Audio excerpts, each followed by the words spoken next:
Marcus, welcome to the podcast. Guy, great man. Thank you so much for having me. I am pumped for today. I am not exaggerating, mate. I can tell you. I am so happy for you because I was thinking about how am I going to start this podcast with Marcus today. You know, you're a dear friend. I know you well. And I've decided I'm going to ask you a really original question. And that is, why did you write this book? Now, and the reason why is obviously I've done, like you, a lot of interviews, probably over 300 over my 8-year podcasting career now. And I get to speak to a lot of people that have written books, as you imagine, right? Because we want to bring awareness to a book. Yep. And without putting any authors down, I sometimes get the feeling that they might be on their second or third book, and it feels like there's a pressure coming because of the publicist, and they want to market their brand, and they want to get themselves out, and it's created from that. But I can put my hand on my heart, and I know for a fact that your book has come from your heart, and it's taken you a bloody long time to put it together. Some people thought it would never get done. Right? Which just inspires the shit out of me, because I'm somebody that is moving towards writing a book for myself, but I know I'm not quite there within my heart yet, because I got a lot of other things going on in my life. So that's why I wanted to kick off this question. It is a bit deep and meaningful. I must admit, it did start 5 years ago, 2016. I remember it like a number of epiphanies when you have a moment, whenever it was in your life. It's very vivid. I was running a mastermind retreat. I'm pretty sure it was in Currumbin. I had 4 clients with me for the weekend. I'm quite certain the event was called Wealth and Productivity Mastery, and I had the clients do an exercise on write your goals for the next 12 months, and it was probably around time and money. So it was, I want to earn X amount of income, I want to create more time for myself, whether it's morning rituals or evening rituals, or take a nap in the day, whatever it was. But I then said, okay, you've got your 12-month goals, you want to have X amount of income, you want to do this with your life design. And then I said, okay, pretend that you're going to get hit by a bus in 180 days. What would your goals be instead? And the overwhelming responses were, I've got to organise my life insurance policy. The form's been sitting on my desk for months, but my husband just hasn't actually signed it or reviewed it. And then it became more life and spiritual. I need to repair the relationship with my mum. I need to talk to my sibling who I haven't spoken to in months. I lost contact with my school friends, and they're an incredible bunch of women. I need to reconnect. There was a lot of tying up loose ends when we know our mortality is almost certain, even though no one's getting out of this life alive. We all know mortality is a thing. And whilst the clients were doing this, you've got the nice quiet music happening, and there's some, you can feel an energy in the room. I decided to do this exercise myself. And I don't remember if I'd ever done it or not, but I do remember telling the clients, once you've written down the list, by process of deletion, come up with 3. And when I did this myself, one of mine were, I want to write a manuscript of a book for my children. Because if I got hit by a bus and someone said, oh, your daddy died, what did your daddy think about how to live? What did you learn from your dad about how to live? I realized they would have had to go and listen back to hundreds of podcasts, search my blogs, scour my online program. Yes, they would have their memories of me, but I had 2 children at the time that were quite young. I didn't feel like I had an organised reference point for my views on how to live. It was quite a fractured sense of IP, so to speak. And I really felt this urge as a bookworm and someone that loves the immortality of books. I really felt this pull, and I honour you for going, the pull's not there yet for you, but you can feel that seed growing and germinating. I could feel that within me, and I said, in the next 180 days, I'm going to get up at 5 o'clock in the morning, pour myself a cup of green tea, sit on the bed, and look at all of my slides from my 2-day workshop and go, the manuscript's in there. Like, all of my life's work at that time was in a Keynote file. And I just started, literally, if anyone here's read The Artist's Way, I kind of did morning pages for a manuscript type thing. Not trying to be right and perfect and an awesome writer. But version 1, and I did it in 180 days, was blurting out that, and I felt thrilled. I was like, right, if I get hit by a bus tomorrow, there it is, kids. It's a dog's breakfast, but there it is. And that was 14 versions ago, and the book that you now have, and I've got a box of them down there somewhere, but that is now version 14. It's got 140 footnotes in it now. It's been researched to the hilt. As a journalist by profession, I really had I was really quite nervous, isn't the word. I was so I was agitated about the idea of mistakes in the book because I cannot stand punctuation and grammar changes in the book. I already know there's one mistake in that book. I'm not going to tell anyone where it is. It's only a comma. But or it's actually more to the point. It's an apostrophe. But I went hard on making it if the book's called Your Exceptional Life, I really felt like the book had to be exceptional, and that's why it took longer than a lot of people thought it would. And that is the answer to your question. How many years is that? It is 5 years. So 5 years, pretty much to the day. But for me, I'm a big believer in 7-year cycles. And it was pretty much 7 years to the day since we moved to the Byron Shire that the book landed in my driveway. So I'm a really... And when Sarah and I and the kids moved up, Sarah essentially retired from chiropractic. I then started in September of 2014. I started my Exceptional Life Blueprint. Like, I launched an online program that I hadn't created yet. 40 people bought the program that hadn't yet been created yet. That was the reminder to me, right, people like this stuff. And that was the beginning of the creative process of nailing the philosophy, which then I put down into a book. Phenomenal, mate. Phenomenal. What I'm intrigued, what came to me then is the book's called Your Exceptional Life. And we all probably have very different interpretations of what life is, what life looks like, what makes it exceptional. Should we be living it exceptionally? What's wrong with the way I'm doing my life? And I think, how did you come to the conclusion of the answers that you did to what actually creates an exceptional life? Well, first things first is when I had my big epiphany, which was reading this book by John Robbins, Healthy at 100. That was the beginning of my epiphany. And I thought, I won't go into the details because we've only got a limited time. But page 2 of the introduction, this was my epiphany. And really what happened is I thought I would become an aging well expert. So I would go and do talks to all of these older people in local shires. They'd be in their 60s or 70s and 80s, and I'd be showing them all these examples on aging gracefully. And they would all come up to me and go, "That was a really nice talk, dear, but I'm too old for that." And what I realized is when I was doing these presentations, I kept on saying the exception to the rule. Don Riddington crossed the English Channel at age 68. He's an accountant in Melbourne. He's the exception to the rule. What is every other 68-year-old doing? Here's Madonna Buddha. She broke the open age, or she's the oldest woman ever to complete an Ironman triathlon. She's the Iron Nun. She's now 84. She's the exception to the rule. Jan Smith climbed Everest in her 60s. She's the oldest woman ever to climb Everest from the Southern Hemisphere. She's a psychologist. She's the exception to the rule. So when I became I was unsure of what's my brand? What do I call it? My word is exceptional. And then I remember talking to Cindy O'Meara going, "Cindy, I know longevity is more of a buzzword. Am I the longevity blueprint? Am I the longevity code?" It's I can see with all my research that there is a blueprint for life. And I always say exceptional. And I took a risk. I don't think Exceptional Life Blueprint is it's not a cool brand, but it appeals to a person that wants to truly own and believe that they are exceptional, that they do live an exceptional life, and that there is a blueprint for actually living it. In other words, it is achievable.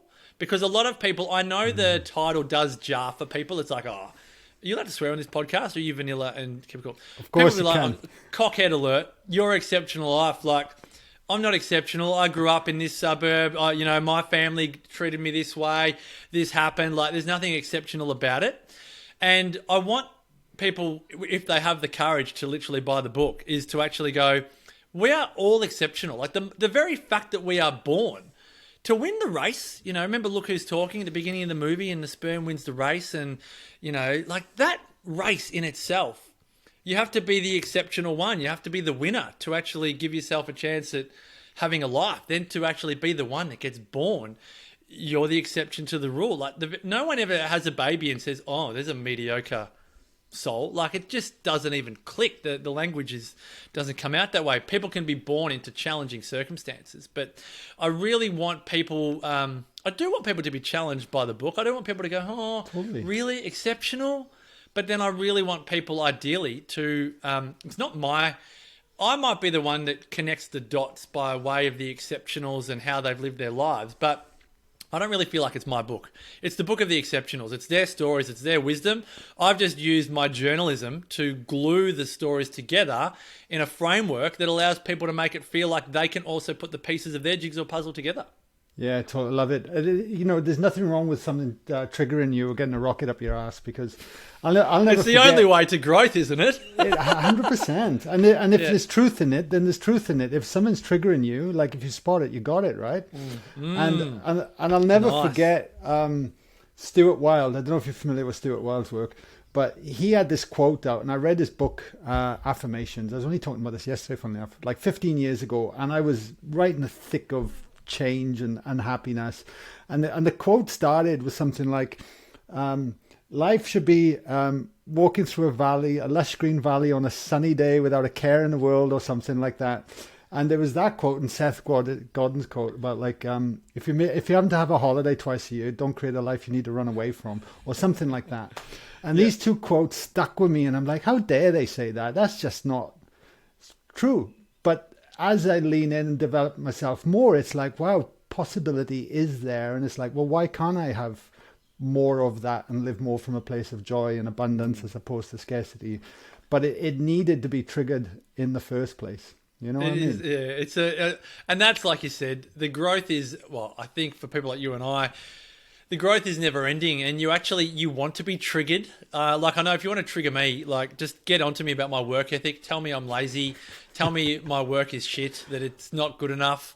And if you've got a point, I'll be like, oh my gosh, they're right. You know, and then what was it about me that allowed me to settle for mediocrity? Like I'm triggered by mediocrity, you know, like hence the book, you know, like that was the trigger for actually writing the book. It's like, why do some people settle for average, not simplicity? Like there's a real big thing. Some people are like, but I want a mediocre life. I'm like, no, I think we've got a definition challenge going on here.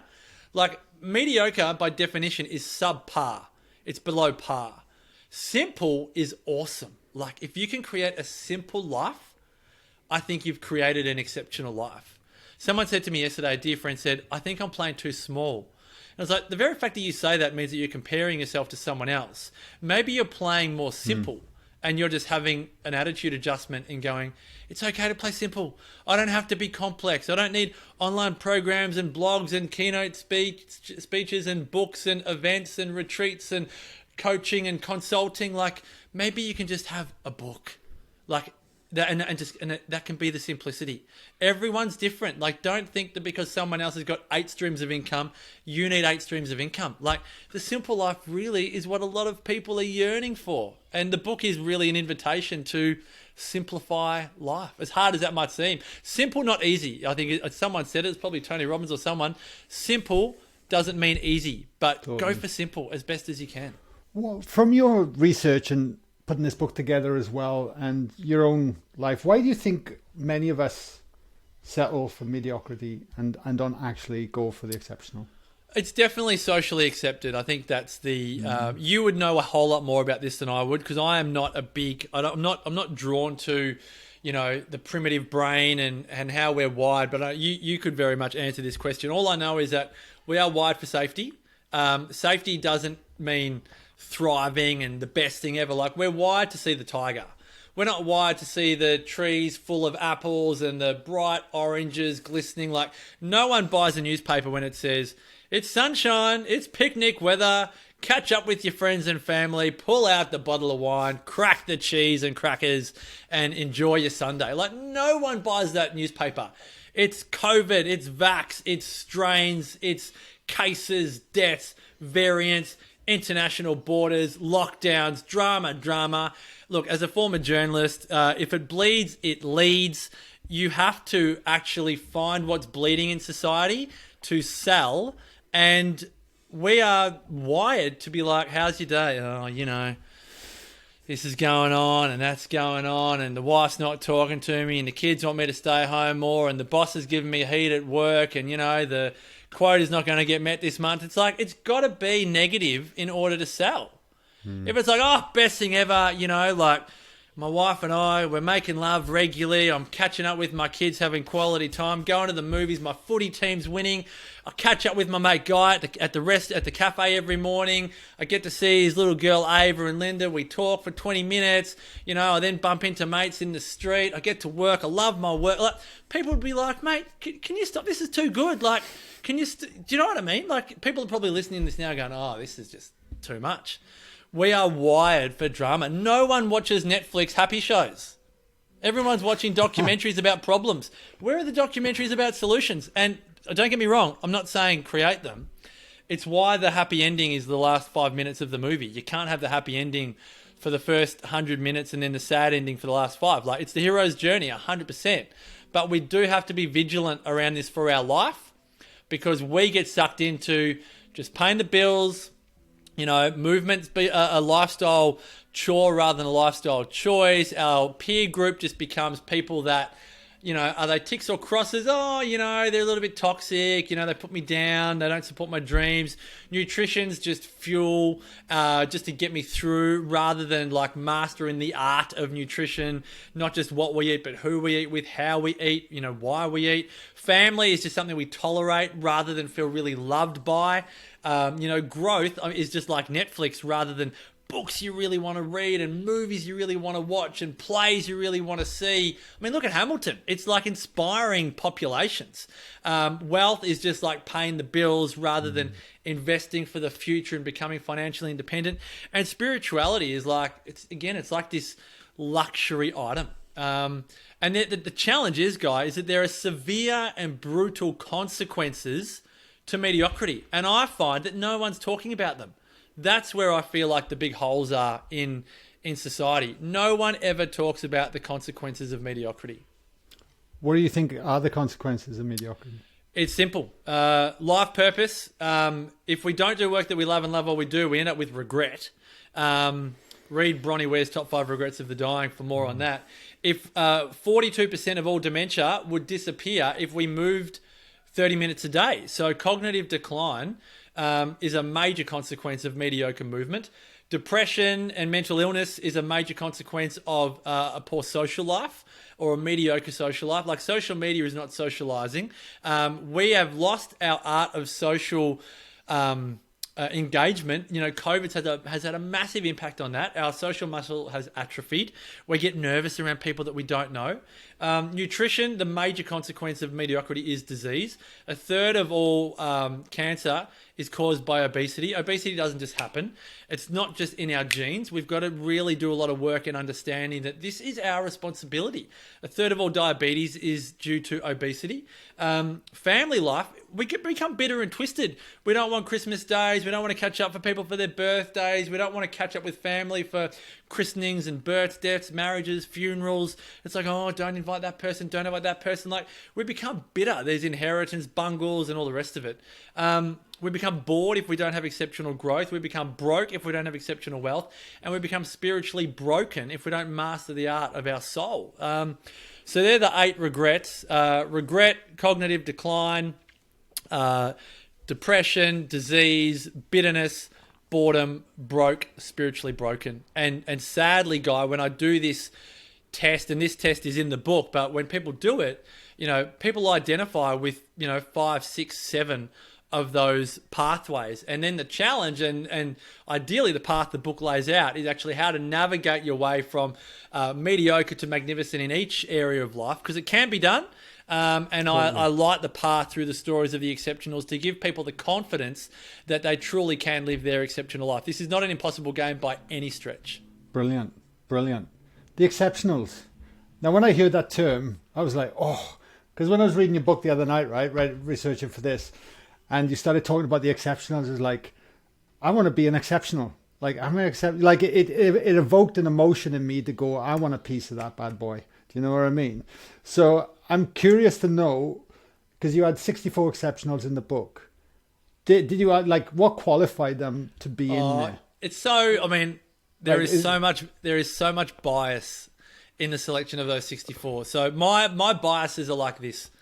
As Paul Roos, famous sports coach in Australia, would say, there's a no dickhead policy. So you can't be an exceptional, like in your work, but just be a prick in your social life or in your family. Amen to that. That just drives me wild. So I spent a lot of years in traditional media, and I would hate it.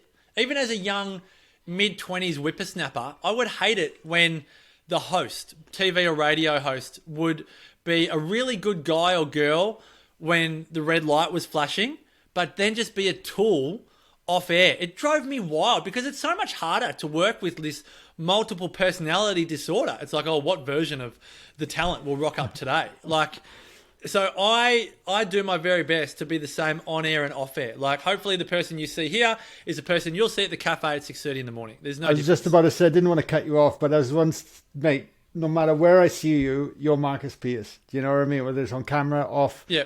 You're the big-hearted guy that's, always inspired, positive. Like, it's you.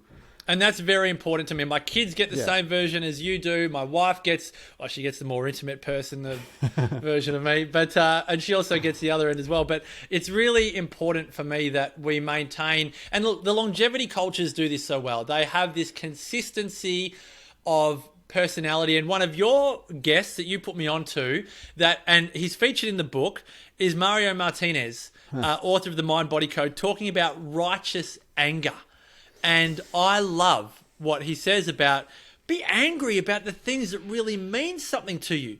You want to defend your family's name? Get angry about it. You hear someone talk badly about your sister? Like, defend your sister. Don't just let it go quietly. But for me, when I was measuring the exceptionals, I don't know a lot of them personally. 26 of them have been interviewed on 100 Not Out. But some of them, like Nelson Mandela, I never met. Mother Teresa. I mean, even Mother Teresa was an interesting one because the more I went down the research rabbit hole, there are many people out there that think Mother Teresa was a fraud. Given that, a lot of money was donated to the Catholic Church and she may not have seen a lot of it. She would have been the richest woman on the planet if it all went to, all this stuff. But it really came down to, in my heart of hearts, who do I think is a wonderful human being and a great role model for living an exceptional life? Yeah, brilliant. Now, I got to ask you this question. I don't know if you can pinpoint it, but who stands out? Like, who blew your mind as the exceptional? Okay, so I do get this question asked a bit, and I find the ones that have gone through, I've lived a very cushy middle-class Australian life. The worst thing that's ever happened is my parents split up, which I think was the best decision they ever made. And my grandparents have passed away. I've had a sister-in-law pass away from cancer. But I haven't had a Holocaust. I haven't gone through major war. So those that have gone through significant heartache, Dr. Sanduk Ruit, the god of sight in Nepal, 3 siblings died in his childhood. There was no school in his village. He was sent to boarding school, which was a 15-day walk away from Nepal to Darjeeling in India. Doesn't see his family for like 3 years because it just takes too long to go and pick their son up from school. He then cradles his sister as she's dying from tuberculosis because they don't have the money to medicate her back to recovery. He then decides to become a doctor, gets into the Lucknow University where Deepak Chopra studied medicine on a scholarship that is like a 1 in 7,500 chance of getting into. He gets into it and then walks all over Nepal with what some ophthalmologists would say are substandard materials, pulling out the cataracts of people that cannot afford to have their blindness restored. And he restores the sight of 150,000 people with his own bare hands, coming from a village that didn't even have a school. And now he trains ophthalmologists from all over the world to go back to their mother country and take out the cataracts and prevent the blindness from people in their country, and so they can have an improved quality of life. I mean, people like Sanduk Ruit just blow my mind. And then I go, interviewed him on 100 Not Out, and he was mentored by Fred Hollows here in Australia, and he came out to Australia. So Sanduk Ruit got married, went to, and his Family didn't agree with the marriage because he fell in love with a woman from a different caste. And then they went to Amsterdam, pretty much fled their disagreeing family, lived in Amsterdam for a year, didn't want to go back to Nepal because of the family stuff. So then was mentored by Fred Hollows in Australia. They lived at home with Fred Hollows, like rent-free. Fred Hollows took him into the hospital in Sydney, taught him all of everything he knew with new equipment, and then helped Sanduk Ruit finance an intraocular lens that makes the lenses in Nepal, in like a developing nation, they now make the world-leading lenses and sell them all off to like America and England. So they've actually got this incredibly commercially smart operation in this developing nation, all because of one man's life purpose and vision, but born out of the seed of a crisis. And this is why I say, for many of us, our life purpose is born out of a crisis. For Sanduk Ruit, it was the crisis of family bereavements. It was the crisis of not having a school in his village. It was crisis after crisis after crisis. And that, DeMartini often talks about this, the more challenge you've been, born into, the more power you have access to. I haven't been born into a lot of challenge. So I do have a real connection to the Holocaust survivors, the God of Sight, the people that have just had major, major challenge in their life and overcome it and live with a sense of grace that is just beyond inspiring. Do you think, though, have you found exceptionals that have had like a really loving cruisy life and then have gone on? Because I do wonder sometimes, because somebody asked me this in one of my workshops, and they said, Guy, but you've had these challenges and stuff, and mine's not horrific, but there's been some hard times for me and lived through. And she's like, my life's been pretty good. Have I got to have a crisis to actually make change? This is I used to think that. I'm just going to get a copy of the book because I now want to refer. I used to think that really bad stuff had to happen in order to live an exceptional life. You go to the Tony Robbins events and you go to DeMartini and you'd go to, you'd go to all these events. You would have seen it. And you see a lot of people that have had incredibly challenging lives. DeMartini would get people that have been gang raped or, they've experienced mass suicide. There's been mass trauma in their lives. And you think, does that have to happen to me in order for stuff to happen? Well, yeah. But no, I don't believe that it does because, I wanted to put a balance in the book of people that have just, Trevor Hendy, he split up from his wife, but he is a, 6-time Ironman champion, but not major trauma, just relative challenge. I've put people in the book that have had relatively, for want of a better term, normal lives. I'm not really sure what the term is, but they're not in the headlines. They're not in the headlines for the trauma. They've just made the most of the situation that they've had and for the situation that they've had. And I don't think we should go looking for drama. More than anything, I'm a big believer in choosing to make life challenging, like even as simple as movement. Like we live a life where it's so easy to park at the front door of the supermarket. Like, when I go to, in the old days, pre-COVID, when I'd go to Ikaria, the island where people forget to die, you see people walking from 250 metres from their home down rickety-rackety steps with a couple of plastic bags, and they'd go to the market and they'd get their food, and then they'd walk back holding, they're in their mid-80s, early 90s, holding the bags, walking back up, stopping to see friends and all the rest of it, and walk up the rickety-rackety steps and pop the food back in their kitchen. Like, we just wouldn't do that. We get a trolley on 4 wheels, don't even dare carry anything that's like awkward and we've got to balance. We just want our lives to be so easy. I think in the modern comforts that we have, we just need to make our lives a little bit more difficult on a conscious level. Not because we're suckers for punishment, but we need to have a muscle, be it a physical muscle in the example I just gave, but we need to have a spiritual muscle, an emotional muscle, a mental muscle in order to overcome challenge. And I'm sure you'd agree, Guy, many of us in society have lost that resilience, which is probably why it's such a buzz term in positive psychology at the moment.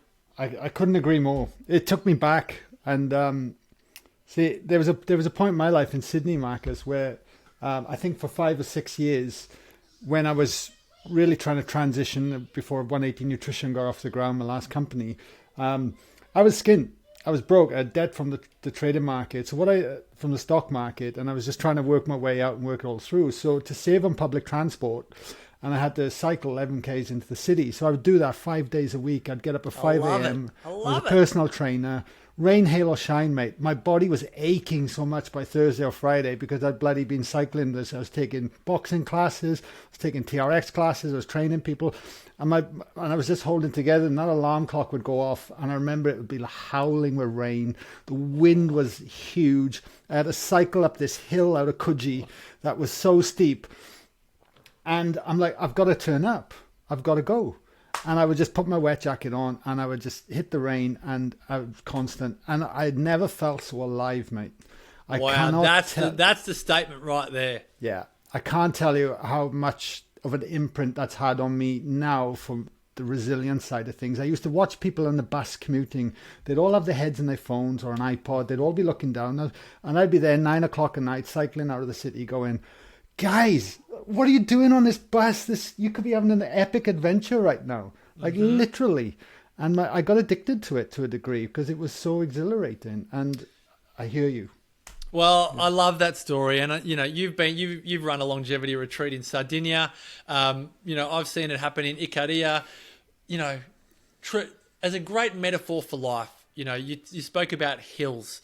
Hills are just the best metaphor, and those cultures, they walk everywhere on uneven terrain, and they don't whinge about it. They revel in it. They enjoy the challenge. And you spoke about the people sitting on the bus in their phones. Their muscles in all areas of life are atrophying, if that's such a word, and they don't know it at the time. And for many, they don't know it until it's too late. And I think if anyone watching or listening to this right now can own if they are being too safe and letting a muscle in an area of their life atrophy, what I have to remind myself and others regularly is you won't get away with it. Don't think you'll get away with it. Don't think you can not exercise for 30 years and get away with it. Don't think you can ignore your marriage through the child raising years and there be no consequence. Don't think you can lose contact with your friends and try and get it back. Don't think you can just get through a job that you don't like just because you're scared of doing a job or starting a business that you would like. There are significant consequences to quietly tolerating mediocrity. And I think it was George Bernard Shaw that spoke about the quiet life of desperation, or maybe it was Thoreau, but it is very real. And to think that we can get away with it is a really big, it's a chink in the armor of the human condition, particularly when we don't listen to it. Totally. And it's so much harder waiting for the wake-up call to wake up than actually just getting on with it now. Just going, right, I'm going to change. Well, you and I both know the universe gives us the wake-up call opportunity every day. Yeah. And how many times do we want the same message? I mean, it wasn't Trevor Hendy said it first. You may know the original person that said it, but it's like, we get a tap, a whack, or a Mack truck. Yes. It's the same message. It's a tap on the shoulder first, and then it's a whack over the head, and then one day we're just crossing the road on the way to work, and then bang, we get the hit from the Mack truck, and it's actually the brutal wake-up call we needed. I'm sure you've had them in your life. I know I've had them in my life. I share a few of them from my own experience around movement and breaking a shoulder and wealth and being $55,000 in credit card debt. I share some of my Mack truck moments in the book that I could have listened when it was a tap or a whack, but I just thought I'd give it a shake and see if I could get away with it. And the universe has a wonderful way of knocking you over with a Mack truck. And thankfully, sometimes we heed the lesson. Totally. And before we wrap everything up, this conversation's amazing, mate. It's just flying by. It always blows my mind talking to you, I tell you. You talk about the Exceptional Life Blueprint, which is in the book. And I love Blueprint because for me, that feels like a structure. There's a map, and we can sort of start to walk our own terrain following the map and on our own journey. What have you found? Because I'm just curious to know, what have you found is the tipping point for people? Because quite most people can be unmotivated, so they don't exercise. That leads into them eating poorly because they're unmotivated and they're not moving. And then that leads them to disconnection from any kind of spiritual growth, or because their job. Like, have you found there's like a tip of the spear kind of thing where it starts and then it ripples into other areas of the blueprint? Oh, that's a really, I think I know what you're asking. People can enter the matrix type thing from any area they want. So for some people, the way I recommend the book, so just for a bit of context, these 8 areas of life, the first 3, life, purpose, movement, and social life, make up your exceptional longevity. So if you're a longevity buff, right, and you're trying to eat the perfect diet will not necessarily guarantee you longevity. The longevity ingredients are doing what you love, loving what you do, moving in ways that you love, and socializing. So part 1 of the book is your exceptional longevity. And then part 2 of the book is your exceptional quality of life. And that's your nutrition, your family, your growth, and your wealth. And then part 3 of the book is your exceptional spirit. Now, some people read the book and go, oh my gosh, like, I am so triggered by family. I've got to enter through this wormhole at family. I would say the foundation of your exceptional life is your life purpose. But for some people, they're like, no, I'm just going to keep my work on autopilot for the moment. Like, the last thing I want to do, and that's what I said, this is an art. It's not a science. This is an art which the individual makes their masterpiece themselves. Everyone's creating their own exceptional life. So some people are going to read this and go, I know I need to do what I love and love what I do more, but I actually need to re-engage with my social network, and I'm going to start having a dinner party every Friday night at my house. I know people that have done that. They've had a spa night every Friday night, and it's their local street or it's their local friends. I know other people that go, you know what? I'm going to do a yoga class with a friend every Tuesday night at 7:30. It's going to get me out of the office because I've been working too hard, and now I get to tick off social and movement at the same time. Others are like, I keep on eating Uber Eats. I'm going to invite friends over, and I'm going to do the cooking. And so now I'm going to get social and nutrition, and maybe it might even be family as well. And it could be growth if they're learning to make new meals. And depending on how they're doing it financially, they might be saving money on Uber Eats. Do you know, see the intersection here? How it's not, again, my male brain is very linear, but there's a lot of intersecting ingredients here. And I do use the recipe analogy a lot in the book, is that your life is like a spag bowl. You know, most of us would say that, you know, the meat or the tomatoes are the foundation. Others might say it's the pasta. Everyone's going to have a different ingredient that is like their secret sauce. You know, for others, it's their different herbs. It's the oregano. It's the basil. But when people read this, I'd like to think that they apply their, I lay out the recipe, but each reader gets to define how much of each ingredient they put in at each different stage of their life. You know, you look at any 18-year-old, their life purpose is their social life, right? Not everyone, but you know what I mean? Yeah. Then you look at a mum or a dad that's just welcomed their first child into the world. You know, they went from life purpose and career, bang, to family. Like, you have certain life events where all of a sudden an area of your life is like the biggest ingredient of your life. For my beautiful wife, Sarah, she retired from chiropractic. Her life purpose, the foundation of her life, is family. So there is a combination. For someone who is a career professional athlete, their life purpose and movement are intertwined. And then if they're in a team sport, a lot of the time, life purpose, movement, social, and nutrition are all very much interconnected. So this is an art. There is a blueprint, as you said, Guy, but I really want people to recognize that they have not just responsibility is not the right term. You've got a blank canvas. You've got absolute freedom to write the script of your exceptional life. And I think that's very exciting. Even in COVID times, yes, we might have the government telling us how parts of our life can be lived, but we still get to write a significant part of the script. And that's what I really think is important, that we own the responsibility to write our exceptional life. We do. We do. And you know what came to mind then as well was that the fact, like, I always look back at my own life and there were so many areas I actually just did things unconsciously. I never actually started to look at the very things and go, okay, can I think differently about this? Can I actually be open and bring a different approach to something?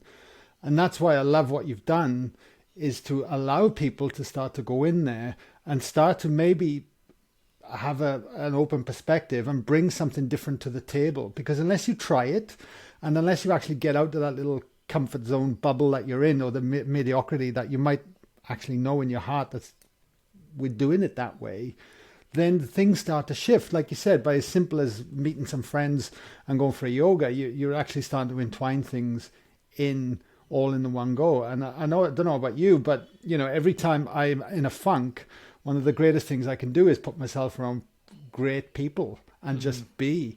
The things 100%. That light me up in my life are what I was still enjoying at 18 sometimes. It's the simple things, like hitting the ocean and having a surf or doing a bit of exercise. This all comes back to simplicity. Like, I could have called it the simple life, but everything that you just said is simple pleasures that brings us back to consciousness and awareness, really. You just said being around people. The thing is, like you said, great people. So socializing is energizing, ... when done with the right people. Socializing is demoralizing when done with people that don't support us. So the challenge, particularly in these COVID times, is your peer group supporting your mental health, your consciousness, your awareness of how incredible you really are? That is a significant yet simple step in creating an exceptional life. Hopping in the ocean is a very simple step for people, particularly that live near the ocean. But even if you don't, going for a walk in nature, wherever nature is for you, whether it's around an oval, really just wherever you are, just going for a walk and getting some fresh air. But the book is not biohack filled, and sorry to disappoint anyone that wants a book full of tips and tricks of the latest cutting edge design. It's actually, I hope people can buy this book in 2040, 2050 and go, whoa, I've just read this. I didn't really learn anything new, but I was enamored by the simplicity of the wisdom. I mean, most wisdom is, it is profoundly simple. But that, again, as we said at the beginning of the podcast, it does not make it easy to live, but it is still really the way to an exceptional life. I got a question for you, mate. And I think it'll tie in beautifully with the book anyway, because I ask this everyone on the show. And that is, what's been a low point in your life that's later become a blessing? And I got a funny feeling this could tie into probably why this book even came about. I don't know. But. Oh, wow.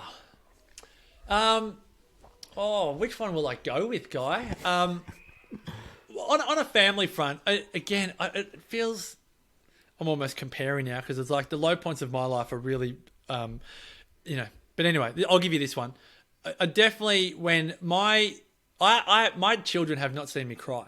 I don't think I've shed like full on tears since I was probably 10 years of age when my mum and dad split up. When my nana died, I wept, but not tears. I cannot tell you. I can tell you the last time I really cried was when I was 10, when my mum and dad sat my 8-year-old, 6-year-old sister and myself around the dining table and said, now, children, your mum and dad are splitting up. And as children, you often take this on yourself. And I was so sad.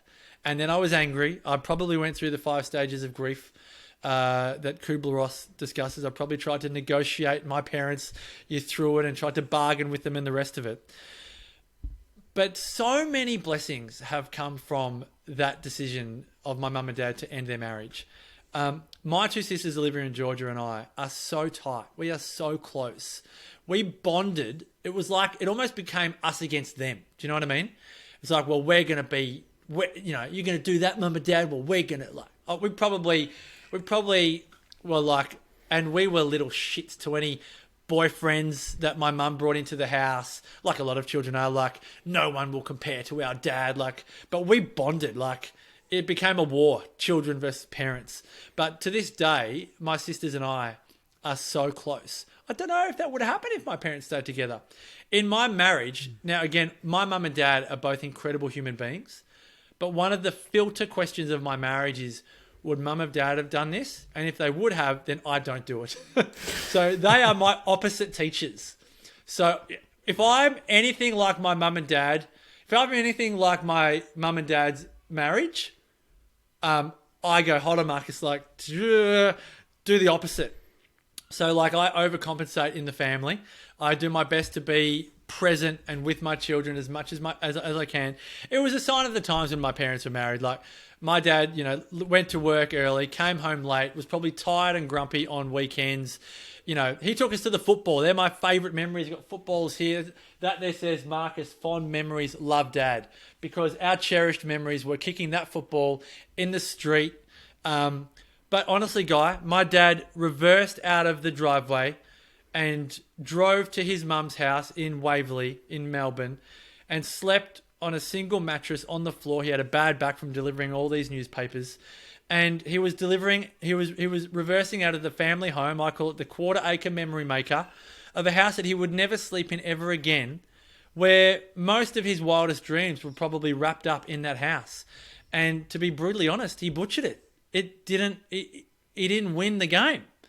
And the biggest lesson I take from that is, okay, Marcus, like, I could work harder in my business. You and I talk about this.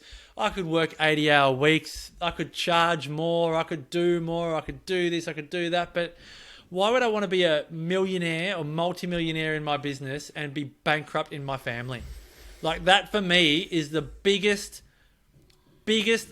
label of failure, is to be so good in business and so bad in family. And so, to answer your question with a very long answer, that low point, even though it was a major blessing in disguise, is probably one of the biggest lessons from my life, I would say. Yeah, no, thank you for sharing.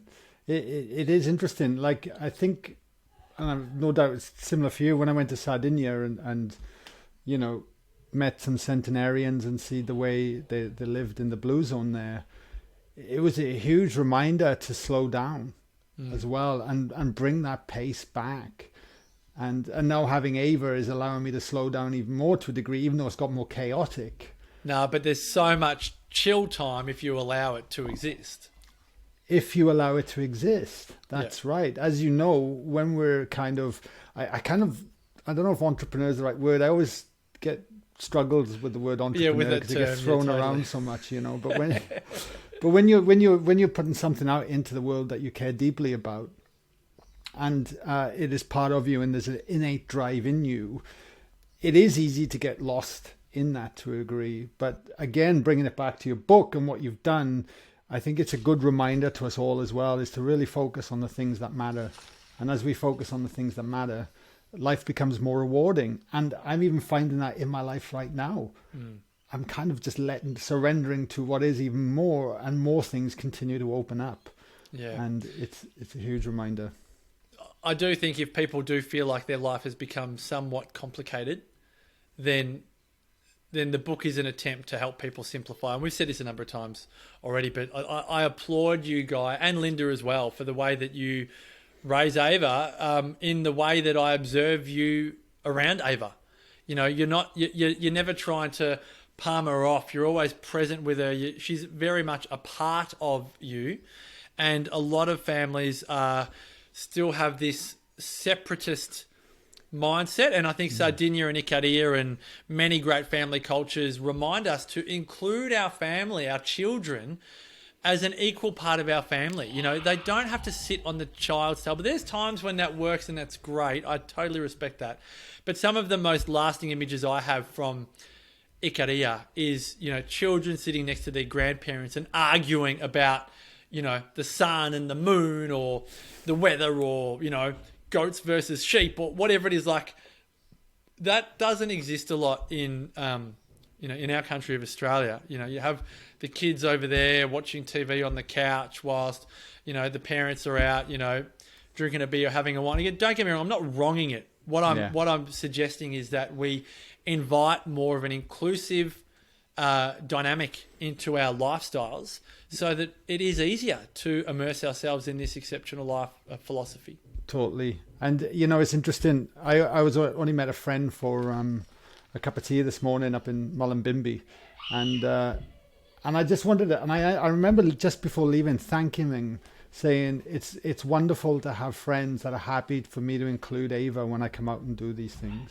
And because I just took her along like like she's part of the furniture almost. Like you're coming with me, love. And it was beautiful. And Ava was running around. She was getting hugs off all the people on the other table, and I could just relax. Like it wasn't even a drama. And I've realized that because I take her ice bath every week. Not that I put her in the ice bath, but for anyone worried, it's okay. She's not going. I don't put her in the ice bath. But it's just, for me, it's just beautiful to be able to do that as a dad, and it's a really important part of my life. But I was ready for it as well, and do that. I got a couple of questions to wrap up the show, mate, and I ask everyone, and I'm thinking this question is probably changed because I kind of knew what it was while you were writing your book. But what does your morning routine look like? Well, you've seen it a lot lately. It's actually get up when everyone's asleep, and go straight down to do some movement. I'm learning very much that at 39 years of age, rehab or strength and conditioning exercises is almost essential. So do some strength and conditioning, then come down to Brunswick Heads and work on the book. So at the moment, as you can tell, I'm going down Media Street, working on the marketing, getting the book out, and using my creative energy. My creative energy is way better in the morning. So I like to, for me, those sacred hours from say 6 a.m. till midday at a stretch, but 11 o'clock is when I'm on fire. So for the last 6 months, it's probably been early morning work, and then a really good breakfast. I have a rhythm with my food, so eggs and greens for breakfast, and then I'm very much a big believer in the Eat That Frog, Brian Tracy. Get the most important, the most uncomfortable, but yet the most valuable work done whilst you've got your willpower and creative energy in the morning, and then after lunchtime. It's just a bit, not a write-off, but I do interviews in the afternoon. I energize through other people because I don't enjoy being by myself from 12 till 5. Not because I don't like my own company, but I'm just not as productive in the afternoon. Yeah, you know thyself. Yeah. Mate, is there anyone, and again, I'll reframe the question slightly, but is there any exceptionals you wish you would have met or could have had dinner with?